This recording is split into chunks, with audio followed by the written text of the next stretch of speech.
Ere it began, Lauren and her filler sweet 52, rocking that Botox like it's 2002.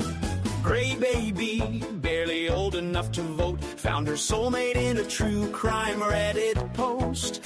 Hidden hands, touching hands over a Dateline episode about a lady in the woods, sipping root beer, screaming that could be us, befriending Lori Vallow in jail, just get her trust. You are the prairie girl of Lauren's dreams, sister wife in the LDS scene. Mormon ghosts are nodding with approval, it seems. Dr. John said, I now pronounce you codependent. Two Karens share a bed at Amazon Prime. True crime love never felt so disordered and sublime. Ruby Frank had her vlogs and her chains. Jody had duct tape and nutritional yeast for days. Lauren's got a ring light and Needles rants about boundaries. Grayson has hidden TikToks doing sister-wife things. Both screaming, respect my authority, while the neighbors call CPS the FBI, peeking through the drapes at the strange trio at night. Be advised, 3 subjects, 1 fool, 1 fat walker. Last seen arguing over whose turn it is to be the victim or the stalker. Grayson traded prom for polygamy. Lauren traded menopause for a felony. Together they're worse than Ruby and Jody. They lie to cops, slander others, cry for 9 hours, leaving Dr. John oh so lonely.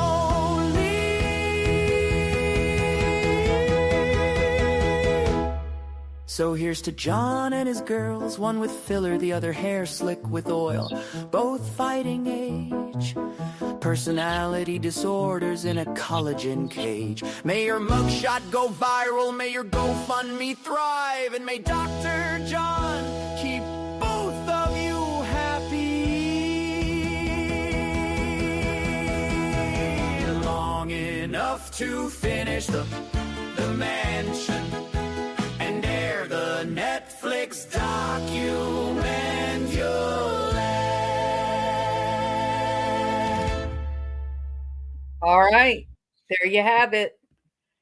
The hidden true crime opera.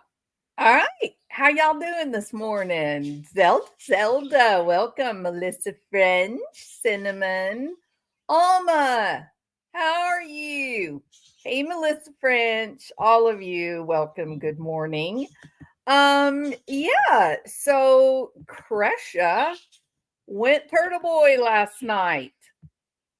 There are so many people. Copy. I want to put his link in the chat. Paste. Okay.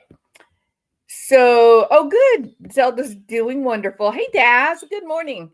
So that is the link to the interview that Kresha was on last night. So, if we could just keep sharing that out, that'd be good. So it was really good. I really enjoyed it. Now, someone here, hold on. I don't remember who it is. Who is it? Alma. Alma says,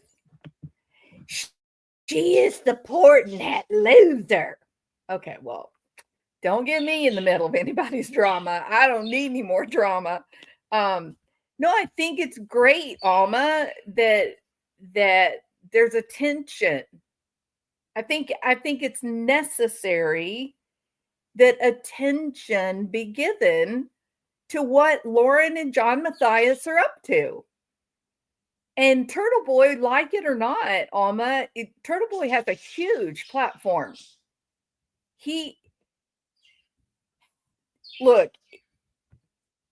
It is my personal opinion, and I honor everyone else's opinion, and I have no idea if I'm right or wrong, or if you're right or wrong. Everybody sees it the way they see it based on their own history and background. Okay. I respect other people's opinions. whether Karen Reed did not hurt that cop or whether she did. The law says she did not. She went through multiple trials. They failed to convict her. And I personally think it is impossible.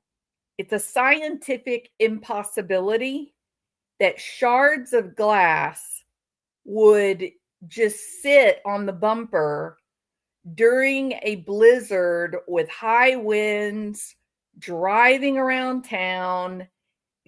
The glass wouldn't have still been on the bumper when they took the pictures. It just wouldn't. It just wouldn't. So for me, that was the defining moment in the trial.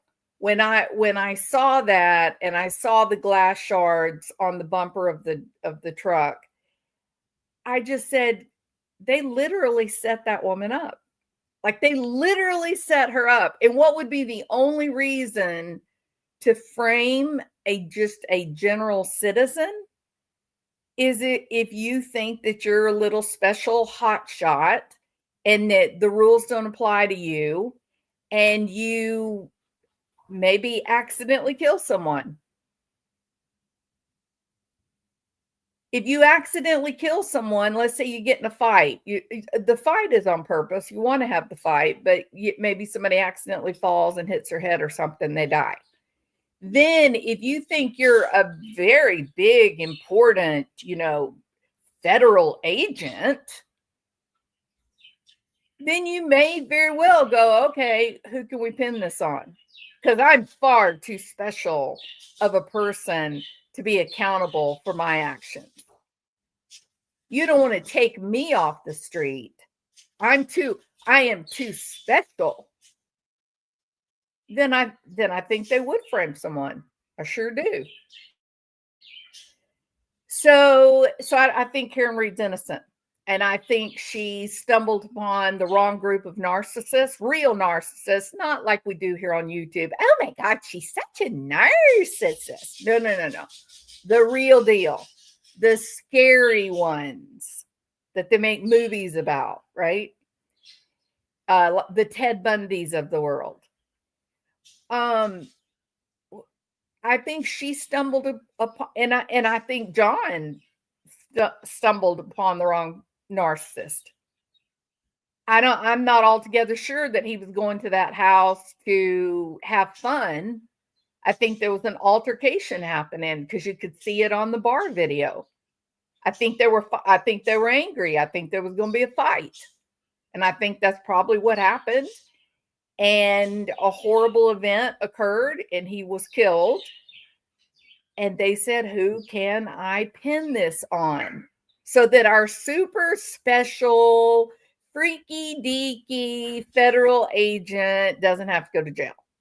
And it happened to be Karen Reed. So if that's the case, Alma, then Turtleboy did a noble thing. He did a good thing. And so, after 2 trials and following it closely, just about everything that everybody put out, I happen to believe, based on the glass, I happen to believe she didn't do it. Now, I think she, do I think she's a great person too? Probably not, based on some other things that have happened, but that's different. That's a far cry from being framed for murder and spending the rest of your life in prison, right? So that being said, Alma does not like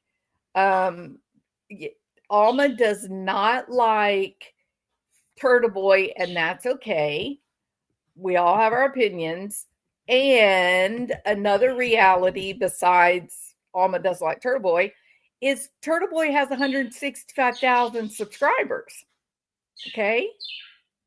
Which means his reach is far and wide. And it's a moral imperative that what Lauren Matthias has done or is doing, it's got to be known. It has to be known. This is categorically, speaking of narcissist,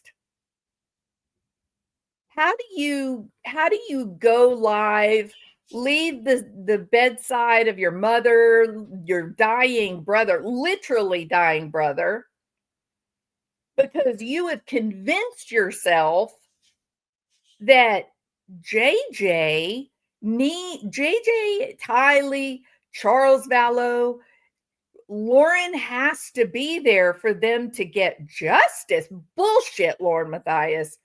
That is untrue.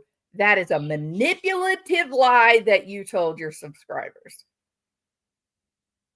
You didn't need to be there. You know it. You're a nobody. You're nothing. You're zero to that family, to that court. You had nothing.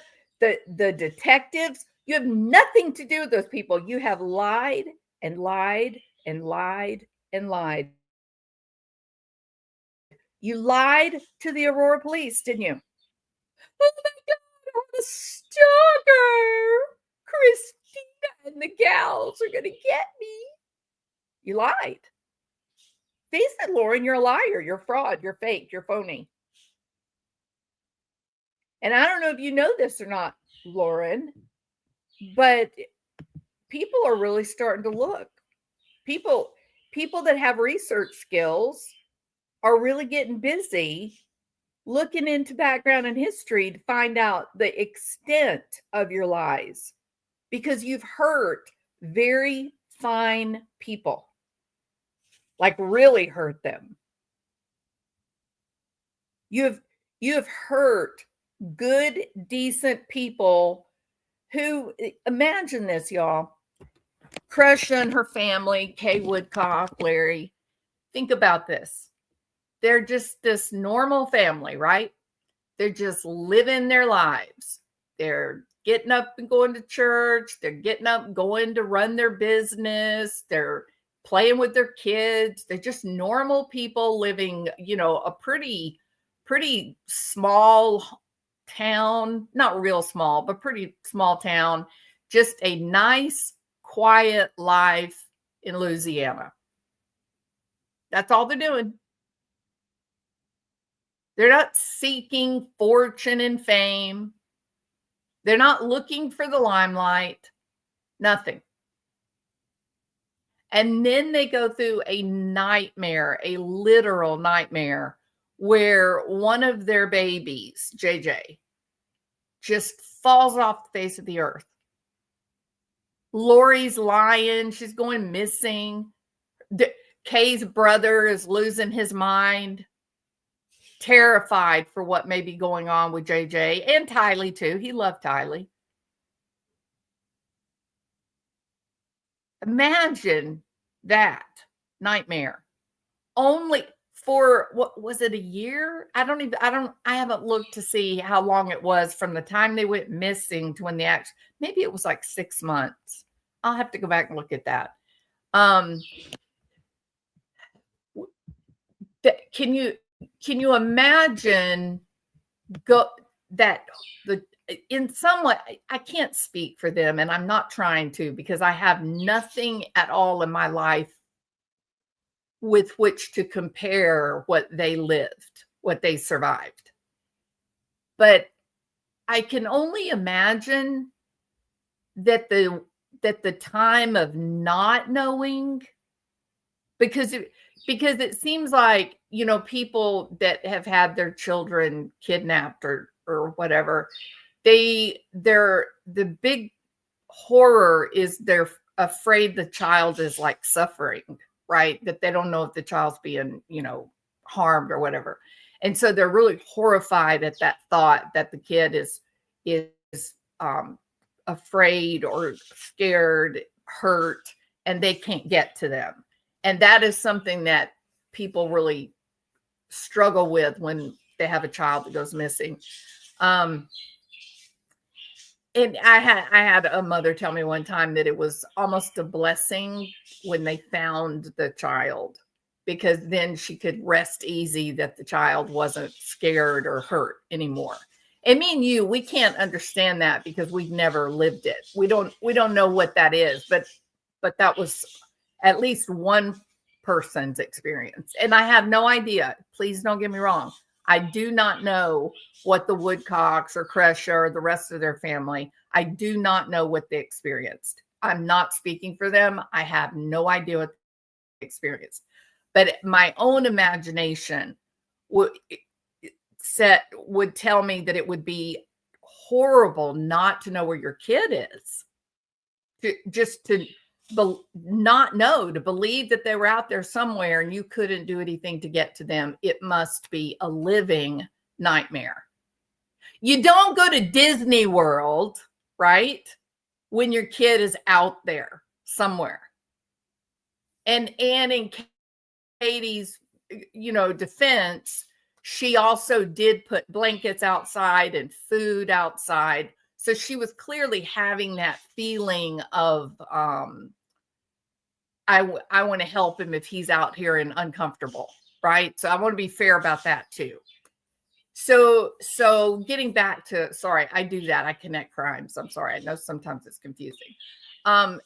So imagine living 6-8 months or more, not knowing where your child is, in complete horror.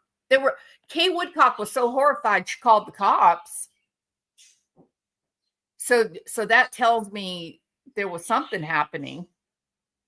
And then you find out what happened to your child and to Tylee, the half sister. And then you find out that your brother's gone. Laura Matthias, you're certifiably insane to believe in any way that you had anything to do with what this family survived. It's just jaw-dropping, Lauren, that you said those words. I know how Charles Vallow felt. You don't know how he felt because you didn't even Lauren, you've never experienced anything that even comes remarkably close to what Charles Vallow was feeling as he was panicking that his life was erased when he went on a little business trip. And his child both kids in his life were missing. They were with a crazy lady. So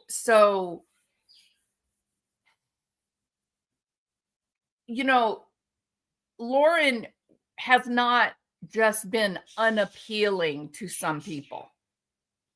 Lauren has flat out manipulated and deceived her audience. And she was insidious, Dr. John, like evil, insidious in invading the lives of this family that have survived so much. This is not a small faux pas, Dr. John. And Frank, I don't mind saying this, Dr. John. I would think that someone of your esteem and education, that you would need little old nobody me to explain that to you. It is an obscenity what Lauren has done. And you know what, y'all want to know what I think is the newest or the latest lie manipulation? Y'all want to know? I think the bullshit, Lauren Matthias. Oh, we were commissioned by a third party to do an evaluation of Stacey Wandra. One of two things are happening here, Mr. John, and I don't know which it is. but one of them. Either your wife is certifiably insane and she's lying to the entire world on her YouTube channel, or two, you're the most unethical bastard that's ever been given a license to practice psychology. I don't know which it is. One of two things, because here's what I know, Dr. John. The person, the organization, the group that procures your services as a professional psychologist, don't they own your data, sir? Isn't that right? Have I got that right, Dr. John? So if the police, Dr. John, invited you to do a psych eval on Stacy Wondra, if I'm right about this, and I am, then the interview recording and any data that you procured during that interview, it belongs to the cops. Is that why you put it behind a paywall? Is that why you did that? Because that doesn't do a damn thing for your professional ethics, does it? It doesn't do anything, where the APA code is concerned or the laws. Wasn't your information to put out there and monetize and make money off of, was it? You've handed a defense attorney a wet dream if you believe that putting it behind a paywall somehow insulates you from your professional ethics. And if your interview of Stacy Wondra was requested by law enforcement, you should have your license removed. Of course, I guess when you're making $3 million a year off a YouTube channel, you don't worry too much about little pieces of paper called licenses, do you? So I don't know what it is. And let me say this. It may all be on the up and up. And what I mean by it may all be okay is this. Maybe Lauren is just a liar. Maybe Lauren is simply a liar. And all of her bullshit about, oh yeah, the cops have seen it. And then the, Cheshire cat grin on her face. Maybe all of that was just her little narcissistic need to seem special, to seem better than the rest of us, to seem like she has access to special people and special information that none of us little peons have. Maybe that was all bullshit. And it was simply an interview. They reached out. Stacy Wondra said, sure, I'm happy to do an interview. They recorded it, and that's it. Maybe that's all it was. And it was just Lauren being a shithead. That's what I think it is, YO and Angela. I think it was the mother of Monkey Vaughn that asked them to do this. That's what I think it is. I think it was just the mother who was wanting information. She's wanting to find her child. She's another Kay Woodcock. And what I mean by she's another Kay Woodcock is her baby goes missing just in an instant in the middle of, late afternoon, and seems to just fall off the face of the planet. And this mother is left with nothing but questions, horror and questions. That's it. And who has Lauren Matthias yet again manipulated, befriended? Someone she can monetize, someone that she can take their horror, their worst experience of their entire lives, and Lauren is going to swoop in and monetize it. with the help of a licensed psychologist. It's an obscenity. So disgusting, not me. So disgusting. Yeah, the leading questions were just no. It look the whole no, I can't. It's just horrible, horrible. All right. Dr. John, we all know Stacy, the suspect, demanded payment before he would come on any channel. What did you pay him? God almighty. Really?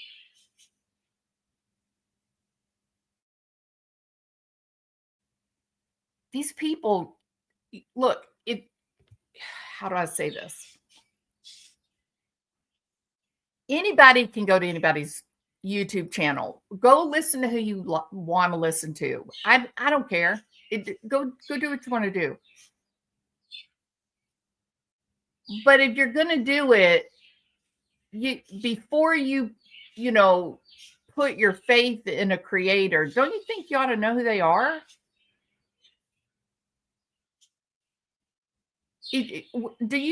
All these people that are like of this cult like mentality around, I think it's around Dr. John.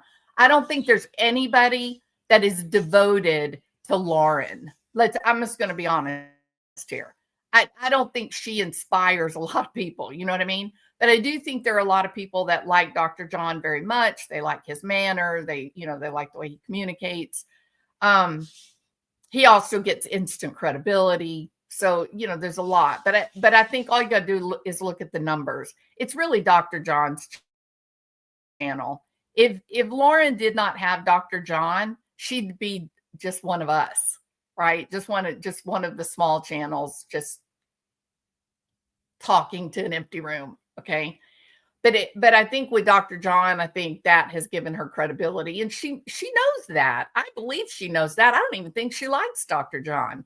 My husband and I used to watch and laugh because you could see the disdain on her face, right? We like Dr. John, but she, she's a very unpleasant woman in my opinion. But anyway, I'm with Angela. I'm more inclined to believe that it was in fact Brandy who asked them to interview him because she needs to know where her baby is. And that's what I believe. And I'm good with that. I don't think you should give them money, but if they did, okay. I don't like it. I think it's gross. And I think anybody that will kill a child would be happy to take your money and lie to your face, Dr. John.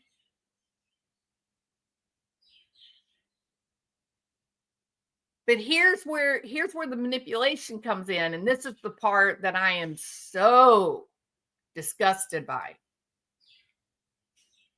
For Lauren to sit on her channel and say, oh, a third party asked us to do this interview, And then they say, oh, well, have the cops seen this? You need to make sure the cops have seen it. Then she has this knowing look on her face, doesn't she? She's holding the great secret of all time. Oh, they know. I'm sure they've seen it. And that was designed to send a message to all of us little nobodies. It was designed to send us a message that said we were commissioned by law enforcement. We're part of the law enforcement team. Lauren, you're not a part of any team. You're not on law enforcement. You didn't do a damn thing to help JJ and Tylee. You didn't do anything for Michael Vaughn. You're not a part of those teams. Hell, Law and Crime doesn't even want you around anymore. Why? Because of your unethical bullshit.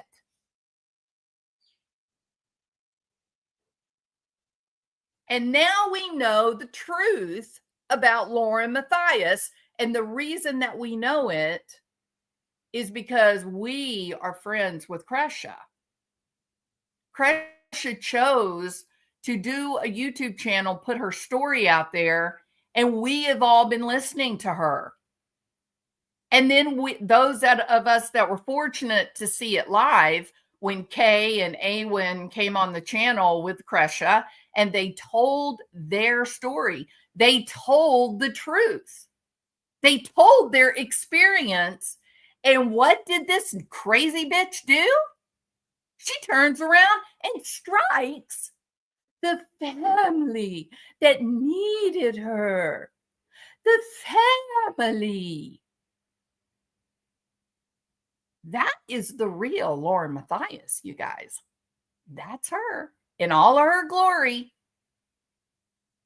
And not only did she strike the video, she's now taking Kresha to copyright claims court or board. Wrap your head around that. This crazy heifer paid money so she could drag what amounted to J.J. Vallow's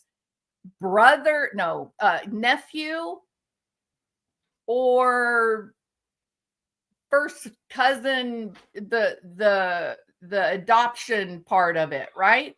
This family that was Kresha's, like these were the people she sat on Christmas morning and opened up presents with. This is her family. This is a real deal. And that crazy little wench with the nutty golden arches for eyebrows, according to Turtleboy, she's literally taking her to copyright claims court. She's literally taking the family to copyright claims court. Why? Because Kay Woodcock had the audacity to tell the truth. That is why. Like any good little narcissist, right, Dr. John? Right? It's hell to pay now, isn't it? It's hell to pay because someone breached the line of Lauren. Because someone like Christina and the gals, they dared to cross that line of what? Truth, reality, facts. And so it doesn't matter if you like Turtleboy. That's not the point. The point is that people need to know the truth about Lauren Matthias and Dr. John. The manipulation of Brandy Vaughn, if that, I don't know what the truth is there, but I've explained to you what my belief is. I think it was Brandy that asked Dr. John, I hate saying that. It sounds so stupid. It sounds so childish. I think they asked John Matthias to talk to Stacey Wondra, to try and get information from Stacey Wondra. I think she is the one that asked that. And I think Lauren Matthias is a narcissistic little heifer who sent a message to the entire world, anybody watching her YouTube channel. She sent a message that suggested that law enforcement commissioned John Matthias to do a psych eval of Stacey Wondra. But that is not what happened. Okay, I'm going to say this again for anyone who didn't hear it the first time, because this is very important. What I'm saying, I'm telling y'all, this is fact. It's very, very, very important. If law enforcement asked John Matthias to do this surreptitious kind of interview to try to get evidence or data or information about a guy that they were preparing a case for, a guy that they knew was going to be arrested and tried for the murder of Michael Vaughn. If they asked him to do that, he does not own the data. John Matthias does not own the interview. John Matthias does not, it is not his information to air on a YouTube channel or a Patreon channel. It is not. Legally, it is not. He could lose his license. I'm not talking about in a little YouTube kind of way. I'm talking about being summoned to your board and being questioned by about 9 professional psychologists who will make that's your jury. They will question you. You will have to try to defend yourself. And then they are the jury that will decide if you get to keep your license to practice independent practice or not. Or if they decide that you are unsafe to the public and they withdraw your license. If the cops asked him to do that interview, as Lauren Matthias herself suggests, then he absolutely should be reported to the board on any manner of problems. And I don't want to go into all of those. But I don't think he did, see? Because I'm going to tell y'all something. Even if you're making $3 million a year, let me tell you something. The time, heartache, energy that you invest in getting that license, no, you don't. You're not that stupid, are you, Dr. John? You're not that foolish with your license, are you? That was it. That license was a long time coming. It was a lot of work. It was very expensive, wasn't it? No, I'm telling y'all, you protect it with your life.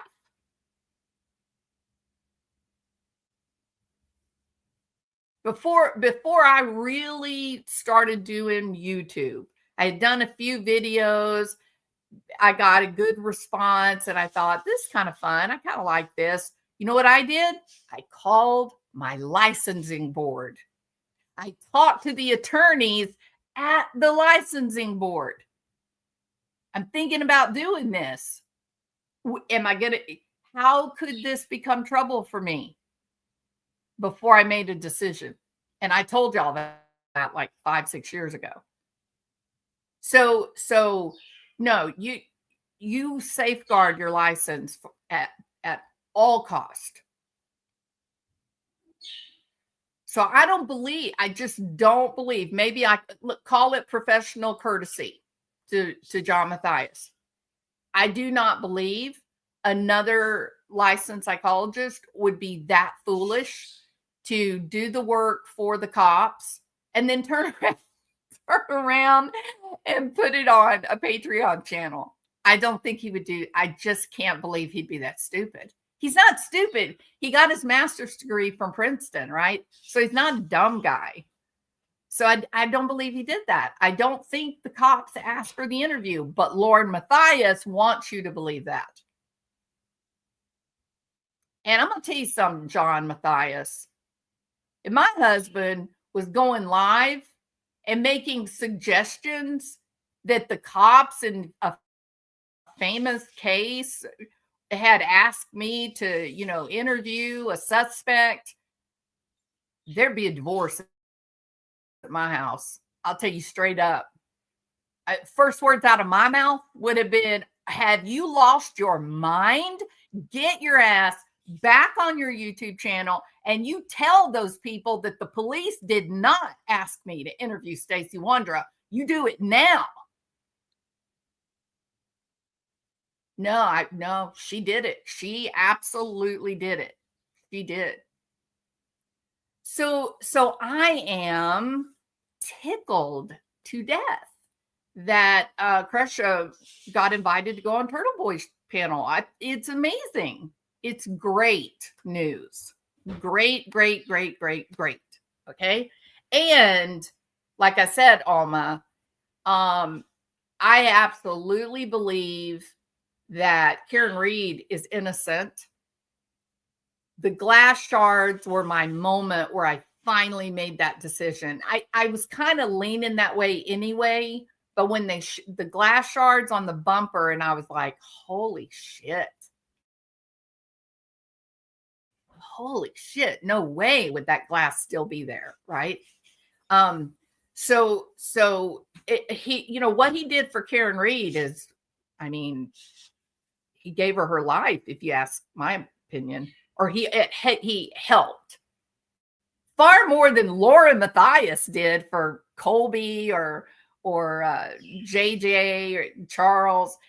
No, I think Turtleboy did a tremendous service to get attention on that. There was a woman in Massachusetts being railroaded, and when we all, true or not, when we watched those trials and we saw the judge, we saw how the prosecutor, we saw their tactics, the way they acted in the courtroom, the way they talked, the way the judge wouldn't let certain evidence, but other evidence, we were all horrified.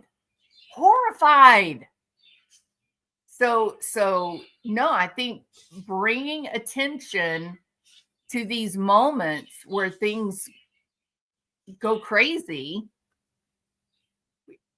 this is a really great service of YouTube, that there is a place for the citizen's voice to be heard over the loud voices of law enforcement, those people that we give unchecked power to. YouTube is one avenue for that, and Turtleboy has been incredibly instrumental in using his voice.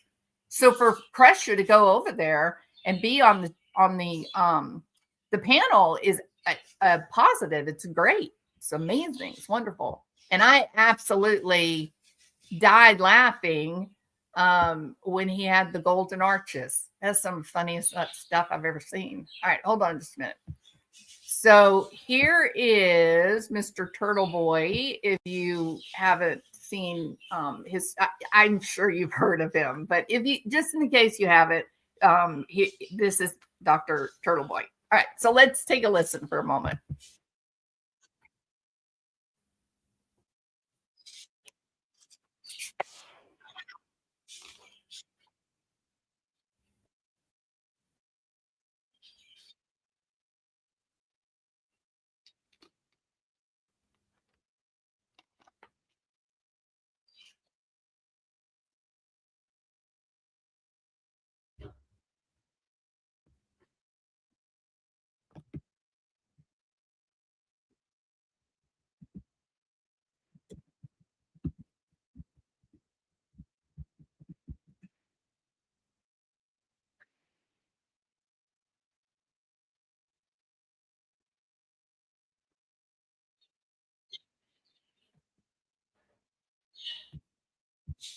All right, now let me interrupt. Excuse me, Turtleboy. Let me interrupt you for a moment. I want to give the definition of a phrase.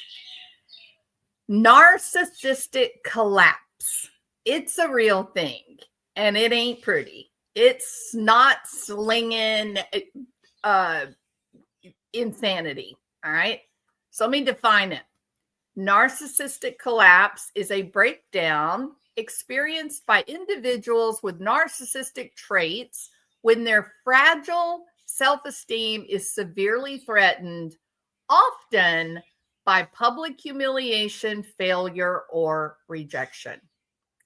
It can manifest as a volatile combination of intense rage, impulsive behavior, Lauren, and aggression, or they can become quite withdrawn, depressed, and enter a self-pitying state. And during this time, their defense mechanisms crumble, and that leads to panic, anxiety, and here we go, folks, a desperate attempt to regain control or sense of self. Just thought you wanted to hear that definition. Whoops, sorry.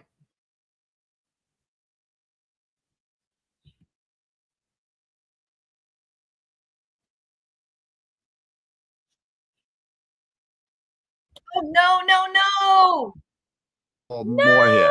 Oh my God, are you okay, dear? Would you like a moist towel? Are you going to be okay? Damn it.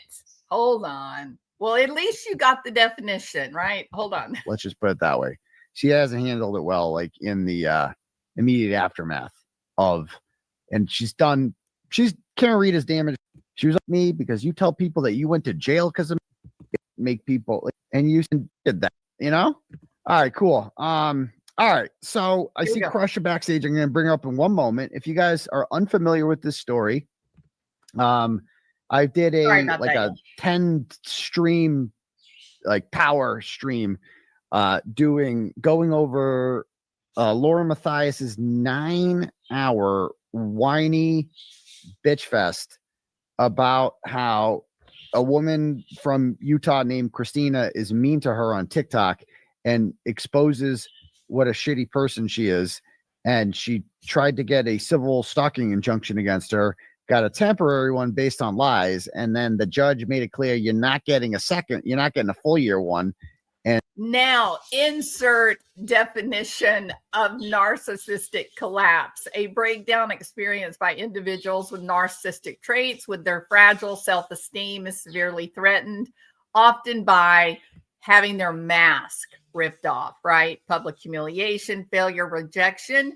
When they go through this, it's very volatile in the beginning. They're very externalizing, they're screeching and screaming, highly impulsive because they are activated. And then they go into, their defense mechanisms crumble, and that leads to panic, anxiety, and really bad decisions, all in a desperate attempt to regain control of, the narrative, to put their mask back in place and get it back there. So you only see what they have curated and cultivated for you to see. All right. So sorry about that, but I think that's what we see with Lauren. So in order to avoid a loss that was going to be filmed by Law and Crime, she did her own 9-hour stream crying about it. Right. And then on top of that, after it went horribly wrong, right, and everyone was like, what the fuck? That was after I did my thing kind of exposing her. At first, when it came out, most people were like, wow, that's so messed up. Like Duty Ron is just like, oh, Laura Matthias, how can I kiss your ass a little more here? Oh my God, are you okay, dear? Awful. Would you like a moist towel?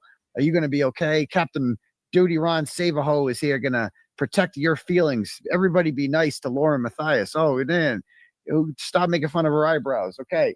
And then, I came along and I watched it and I had a completely different interpretation of it. And it turns out that message resonated with a lot of people. And it turns out she's been a mean girl to not just me, not me. She's been kissing my ass, quite frankly, but because she said like, oh, Turtleboy, great work on the Karen Reed stuff, as if that's going to get me to stop. It's not going to work. She literally, Lauren Matthias, Little Miss Hoity-toity, literally said on her channel, oh, good job, Turtleboy. You did such great work on Karen Reed. Shut up, Lauren. Lauren, you would not have 2 words for Turtleboy if he wasn't sitting at 165,000 subscribers. You nasty wannabe. You fraud. Okay? That is the only reason you said that. You would turn that shitty little nose up at Turtleboy and be like, oh, he's beneath me. He's beneath me. Except now we know during the time that you were singing Turtleboy's praises, you had been rejected by everyone who knew you before. You were rejected by Law and Crime. You were rejected by all of these media personalities that cover true crime, weren't you? Flat out on your face, rejected. Why? Because you're talking shit about everyone. John Matthias, your stupid little explanation about how, just imagine if they have a private group talk just to blow off a little true crime steam. Guess what, John? I don't have a group chat to talk about the people I hate. I don't get on my phone and talk about, the people I work with. I don't do that. And I don't think anybody I know does that, frankly. To me, I think that sounds like someone in high school, John Matthias. I think those are the behaviors and actions of a high school girl. You literally went on your channel and tried to sell that nonsense to all of your subscribers to normalize your wife's behavior. You want to know what you should have done, John Matthias? You should have calmly and quietly walked over to the computer and just with no noise at all, unplugged it from the wall. You just go over there, John, you pull the plug out away from the electrical source, you wrap the cord around the computer, you unplug all the lights, and you just take it all and you walk out to the outside trash can and you just drop it there. And then you come back in, you close the door quietly, and you say, Lauren, we're going to do this differently now. That's how you do it. If you're a person who has a YouTube channel and you have so little control over your emotions, over the decisions that you make for your channel, you hadn't got any business with the power to turn the camera on. Let's not broadcast the breakdown, okay? Because that's what she did, John. She did her 9-hour stream that was basically an invitation to the world to come in and join Lauren in her narcissistic collapse, her meltdown. You literally told a little 20-year-old, stay with Lauren. She's been talking about killing herself. What?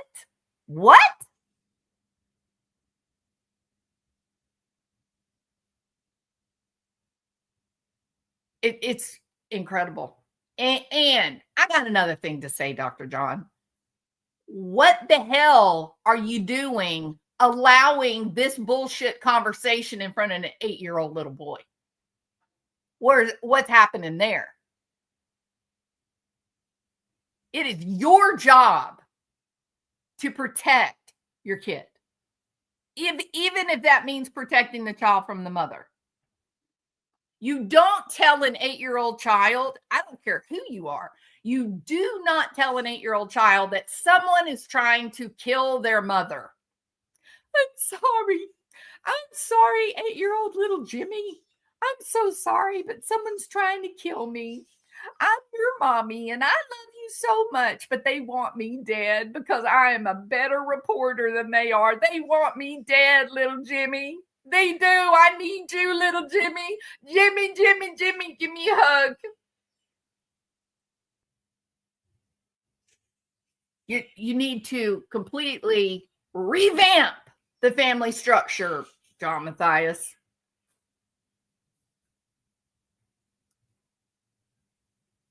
But can I pose a question to you?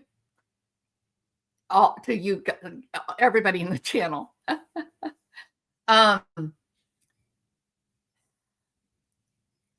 Why would we believe that Lauren would understand the boundaries of parenthood, like to make solid decisions for her own child, when she believes that it is appropriate to invade the life of Michael Vaughn and to invade the life of JJ Vallow? You see what I mean? If she believes that it is desirable, that she's entitled to befriend all of Kresha's family, but then it's the only reason she befriends them, it's just to get inside scoop. It's just to get a story that no other journalist has, right? And then to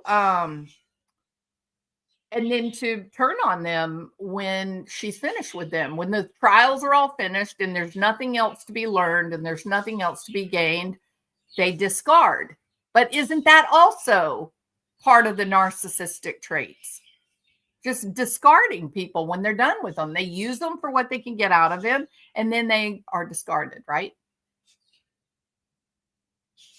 So if she believes that it's okay for her to do that to JJ Vallo's family, and as she is discarding Kresha's family, she's invading Brandy Vaughn's family, doing the same exact thing now to Brandy, where Michael Vaughn is concerned, that she did to Kay and Larry Woodcock and Kresha, where JJ is concerned. If she's willing to do that, if it doesn't bother her to do that, if she doesn't have any sense of guilt or responsibility or shame, what I call corrective emotions,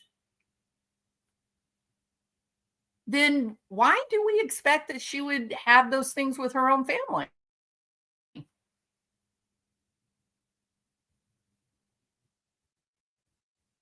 So I am absolutely grateful that Turtleboy is talking about this.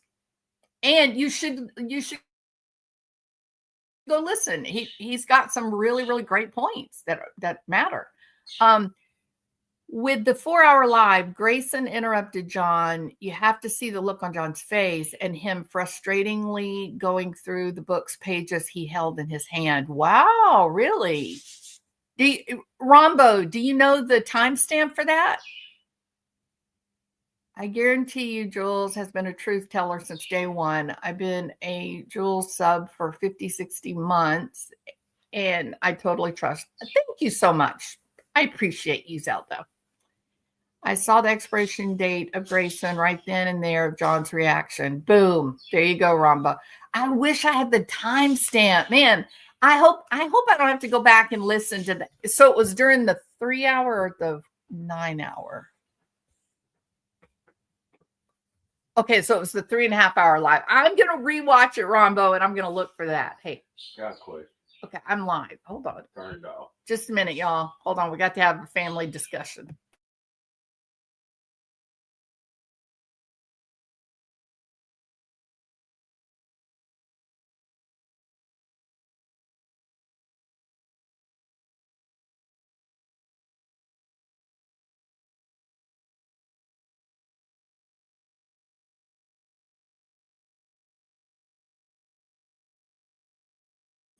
I'm sorry, y'all. Sorry. Real life, right? All right. And it's Grayson talking for like 3 or 4 minutes. Okay, I'm absolutely going to watch it and find it. I'm going to have to be on an airplane for a while, so I'm going to sit on the airplane and listen to it and see if I can find it. Thank you, Rombo. Thank you. Okay, hopefully I'll have that clip when I go live again. Okay, so I appreciate that. All right. I did commented it with a timestamp at another live. Oh shoot. Well, that's okay. I can rewatch it. I'll put it on fast, and I just appreciate you told me, so I know to look for it. That'd be good. Okay. So obviously I'm not gonna sit here and play all of Turtleboy's live. Go over and listen. It starts. Let me give you the timestamp for when Kresha comes up. She comes up at 32 minutes. Okay.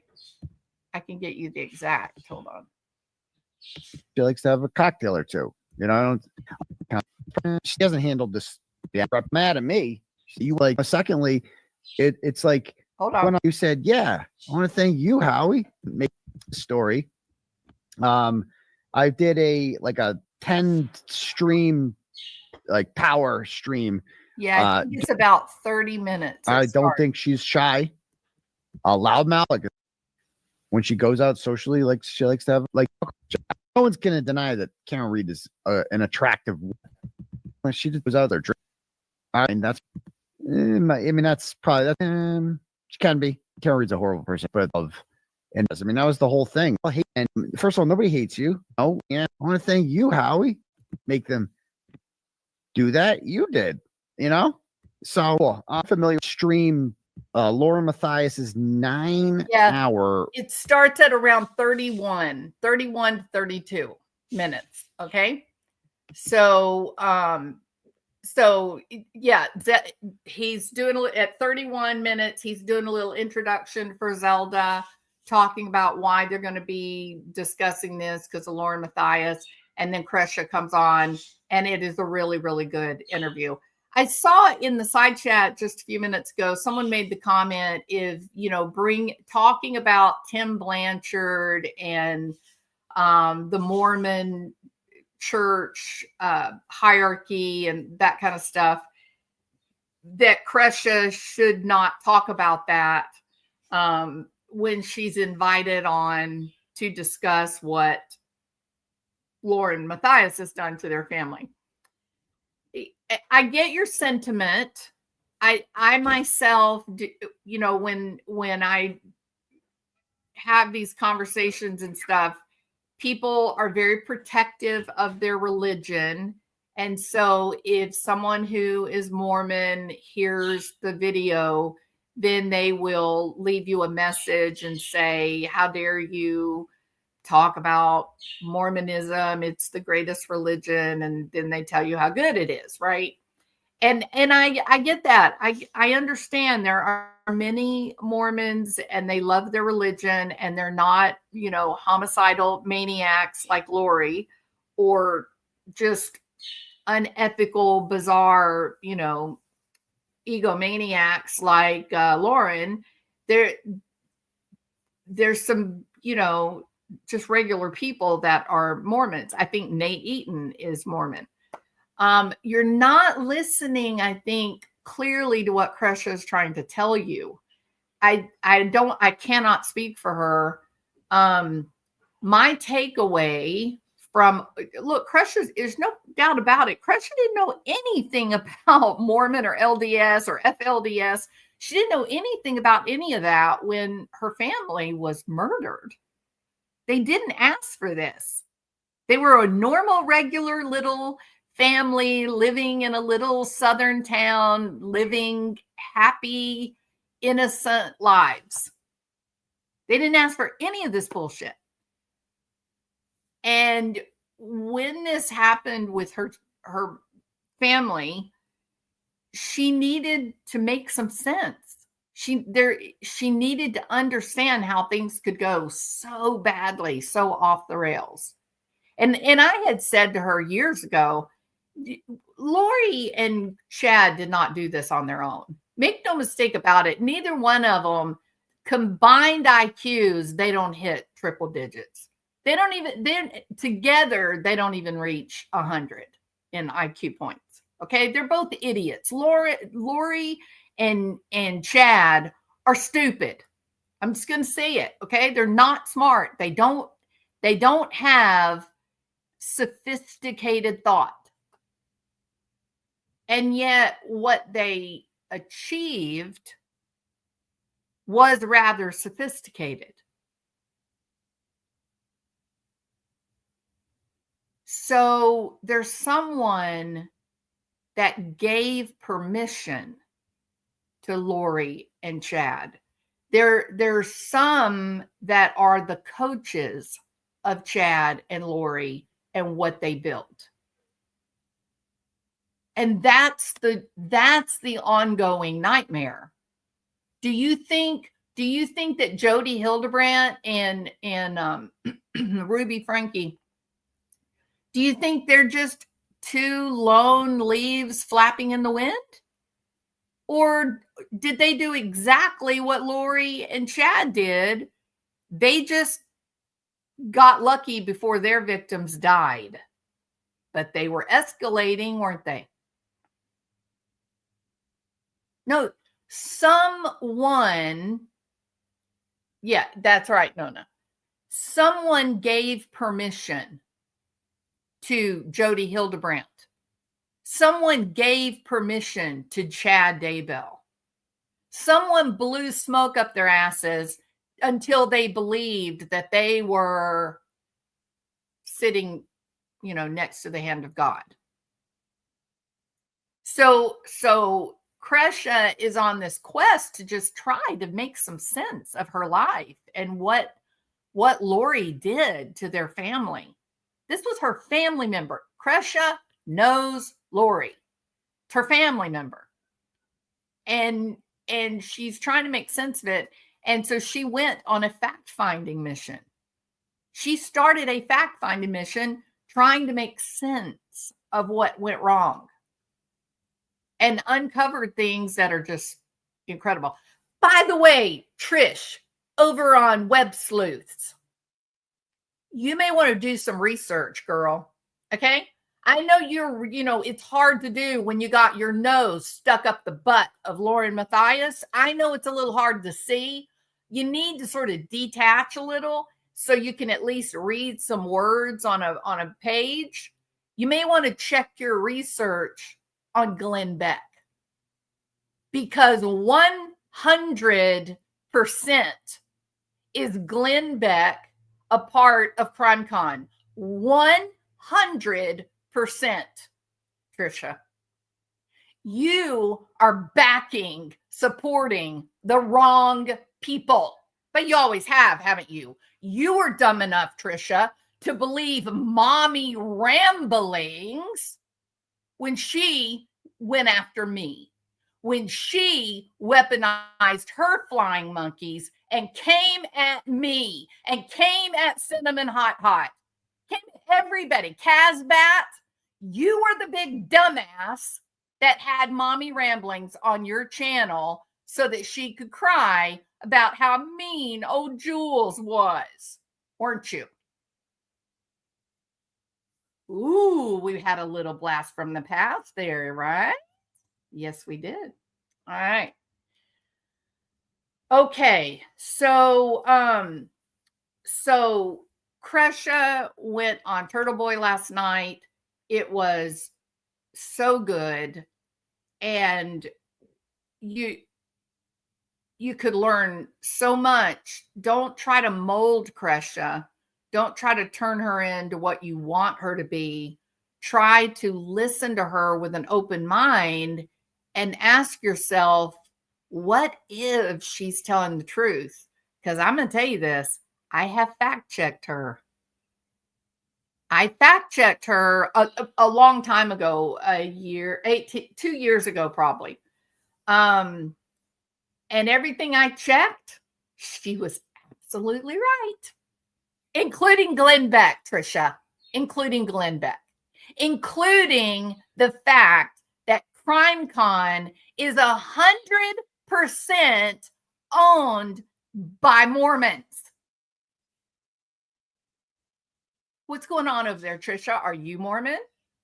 Maybe you're LDS. Maybe you're part of the Jody Hildebrandt power structure coming out of the Mormon church. Maybe we need to be checking into that.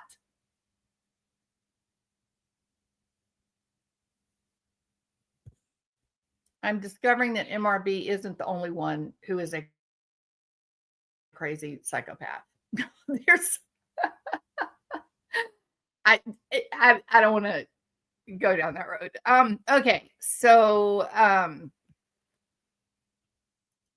yeah, I know, Robbie. I know.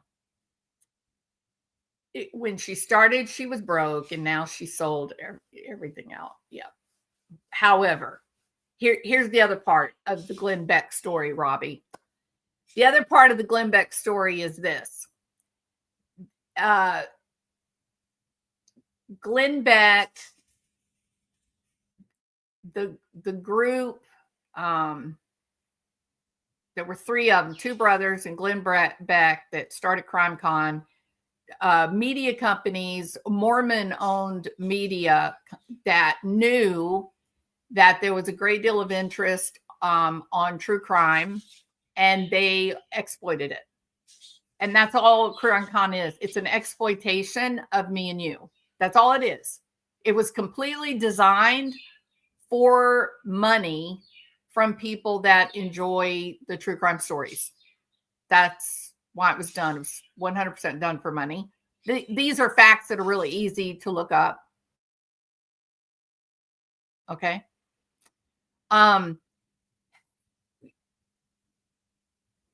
The group that Kresha has sold out to, they manage Hidden True Crime and about 12 other YouTube channels, all Mormon.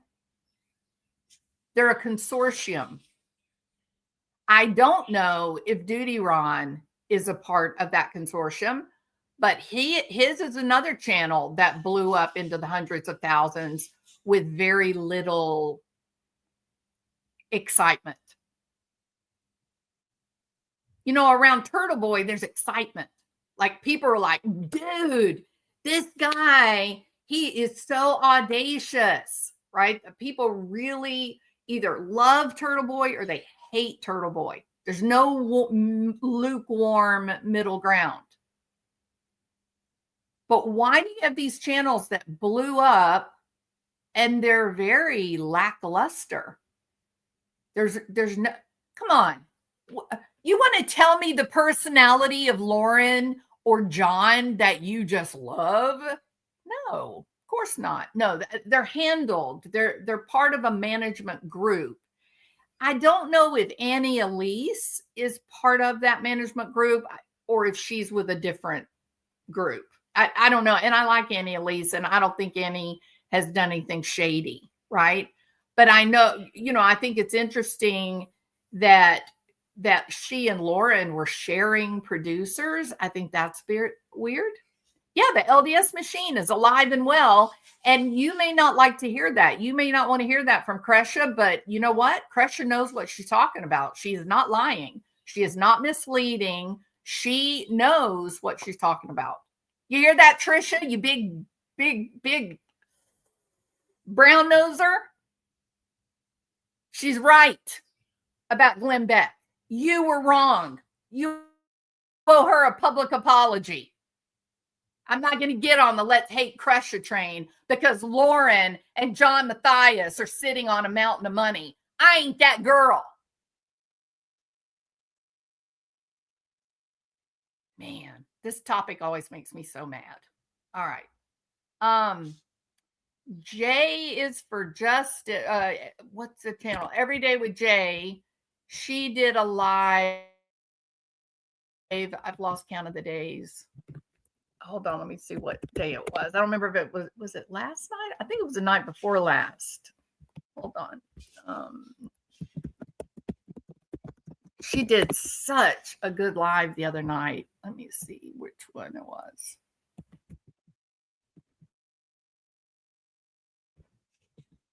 It was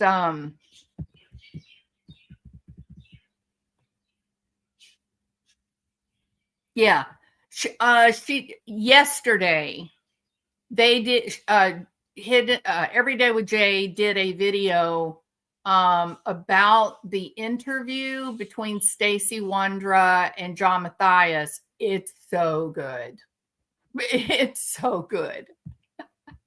You got to go watch it. And you got to go watch Kresha's interview with Turtleboy. Okay, so those are two videos. Duty Ron was recording. What is this? Duty Ron was recording in verbal during a court proceeding. Almost got everyone kicked out. Oh my God. Oh my God. Well, I don't know. He's not a professional journalist, right? Okay. The church will help people financially, especially if they are influencer. 100% bought and paid for. Jody Hildebrandt ended up getting the referrals from the Mormon church. And guess who was writing her check? The Mormon church. It's incredible. She wasn't even, Jody Hildebrandt didn't even have the oversight of an insurance company. You know, so I'll see somebody and then we bill insurance and then the insurance company pays me, right? The person's insurance will pay me. But guess what? When those insurance companies, when they ask me a question, I jump. If they tell me jump, I ask how high. I am jumping through hoops to keep those insurance companies happy. They provide oversight. All right. They keep people honest. They keep people on their toes doing the right thing. Well, that was one of the big downfalls for Jody Hildebrandt, is that the church is saying, no. We'll pay your fee. We'll pay for your patients. Oh, and here's your list of patients. No, do not ever approach me with that kind of deal, because I'm a laugh in your face. No, I want oversight. I don't want there to be any question about what I'm doing, because it makes life easier that way, right?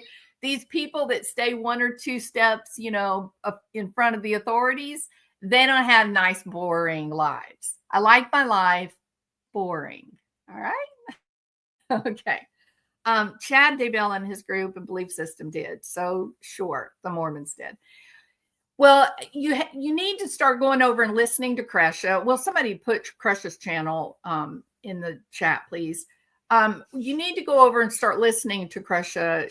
Go back and listen to the lives that she started doing about a year and a half ago, really, when it got really, really intense. The information on Tim Ballard, all of that, go listen, because she's not demonizing people. That's not what she's doing. She's trying to figure out where was the power structure that supported Chad Daybell and Jody Hildebrandt. And there's going to be 10 million other Chad Daybells out there, which is what is so terrifying, right? It's terrifying. So go listen. She's trying to open your mind, right?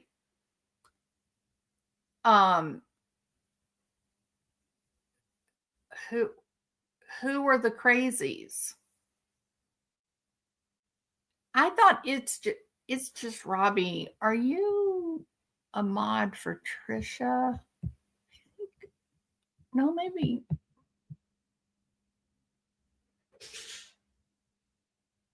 Dot, look, I'm with you, girl. Dot says, tell the truth, Jules. Insurance companies are a pain in the ass, but we have no choice but to jump through those hoops. You betcha. That is exactly right. I don't want him knocking on my door twice. Absolutely.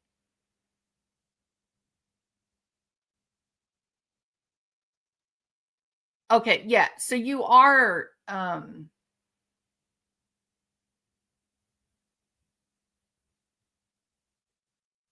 Kresha's mod. Yeah, I knew I'd seen you a lot. I couldn't remember if it was in Web Sleuths or here. So yeah, Kresha's wonderful.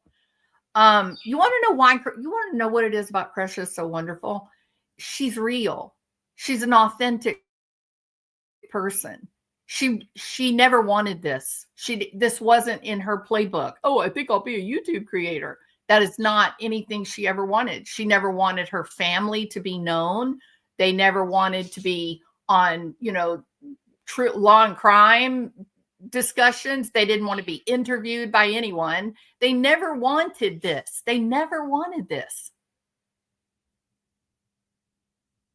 Lori did this to them. Chad did this to them. And yeah, someone empowered Lori and Chad. They don't have any intelligence of their own. They're both bumbling idiots. Both of them. There is no way they pulled off this. Do you know that Chad and Lori inspired a woman to move from Maine all the way to Idaho to be near them? She's now living down in Arizona, believe it or not. So Melanie Gibb, Melanie Pulowski and Ian Pulowski, Jason Mao, these are the sons of bitches that manipulated Lori and Chad. They're the ones that empowered them. They're the ones. So who empowered Jason Mao? Who empowered David Warwick and Melanie Gibb? You got to work up the chain. You've got to find out the brainchild and what is it all about. It's all about money. That's what it's all about. And when Lori and Chad went off the rails, when Lori and Chad became homicidal, I don't think they were ever intended to be homicidal. I think they're nutty. I think they're dumb people. They went off the rails. And when that happened, the Mormon machine went into action to control the narrative. And that is what allegedly Lauren Matthias is. She is a tool, an arm that is there to control the narrative. See what I mean? And it's lucrative. It's lucrative. $3 million. It's lucrative. So please don't disregard Kresha. She is authentic. She never wanted this. This was only an attempt to make sense of what happened to her family. And she has been in awe of what she has uncovered and learned. So Trisha on Web Sleuths, listen up. You came off looking like the fool when you said Glenn Beck is not a part of Crime Gone. You might want to go listen to Kresha more. You might learn something. All right. I got to go, you guys. Y'all are amazing. Yeah, Larry and Kay are, they're just good, normal people. Yes, totally agree. Please go watch Kresha on Turtleboy. It was so good.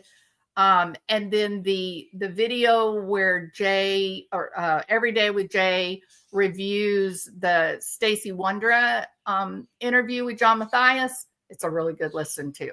All right. Larry is a good example of how to be a good Christian. They're good people. And I said a long time ago, so I'm from Louisiana. My family's from Louisiana.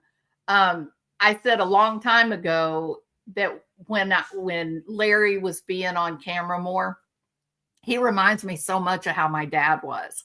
It's that accent, the behavior of those. We have like geographical regions where we live, we all kind of mirror one another, our mannerisms and stuff.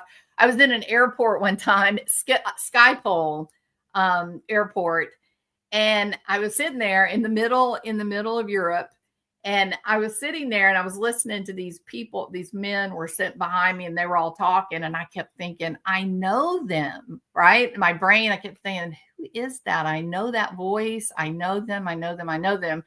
I kept listening. I ended up going and getting a Coke and coming back and sitting down where I could actually see them. And I watched and I was like, I don't recognize any of them, but I know the voice so well. And I finally interrupted them. And I said, excuse me. I said, are you from Louisiana, maybe? And they were like, yeah. And I said, I feel like maybe I know one of you. And they said, oh, yeah, we're totally from blah, blah, blah. And they gave, the name of their town. And I just couldn't believe it because it was only probably around 30 miles from where I grew up. And so our football team played that. We had like a big rivalry with their football team. And so before it was all over with, they like knew the people I know and that I went to school with, and I knew their people. So, but the only thing I heard was the dialect, right? It felt familiar because it sounded like home, right? And so that was something about Larry. He feels familiar to me. I don't know him. Please don't get me wrong. I don't know anything about him. He's a total stranger to me. But the mannerisms, the sayings that he uses, the way he talks to people, it's very similar to the men, the men that I grew up around. So, they're just normal people. They're not pretending. They're not putting on airs to try to be something they're not, as compared to Lauren Matthias, who has ached to be famous, who has spent her adult life wishing to be famous. That is important. All right. Okay. Y'all are great. Thank you for being here. And I'll talk to you later. And thank you, Rombo, for the heads up on the timestamp. See you later.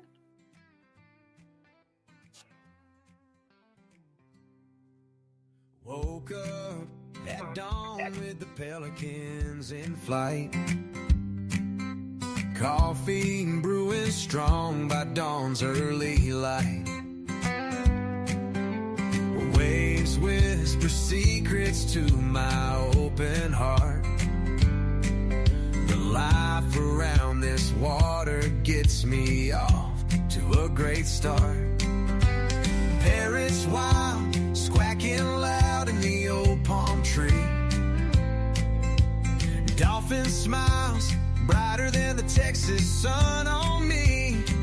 We chase simple dreams, nothing fancy or grand, just honest days in this promised land. God gives rainbow horizons to those in this happy lane. Diamonds dancing on the waves, back sparkling again. Honest living, a pursuit of peace, family ties and the happiness we seek. Love, forgotten country running deep in our veins. Through the storms and the trials we break those chains. Good living brings the blessings we see. Rainbow horizons calling to me.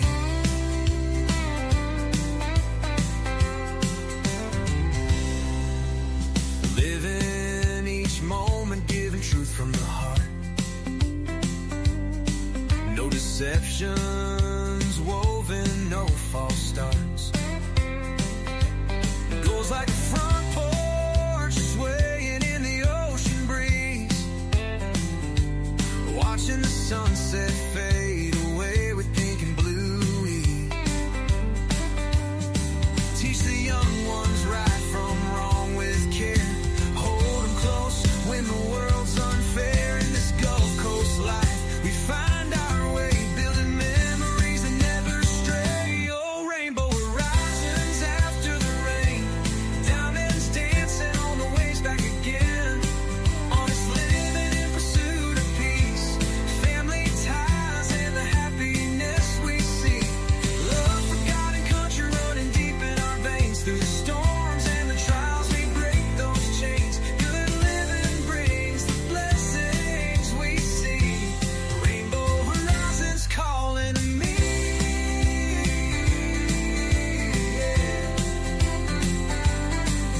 When the night falls quiet and stars shine bright, I thank the Lord for this humble light. For the flag that waves and the grace from above, filling our hearts with endless love. No riches compare to the peace we found in the ties we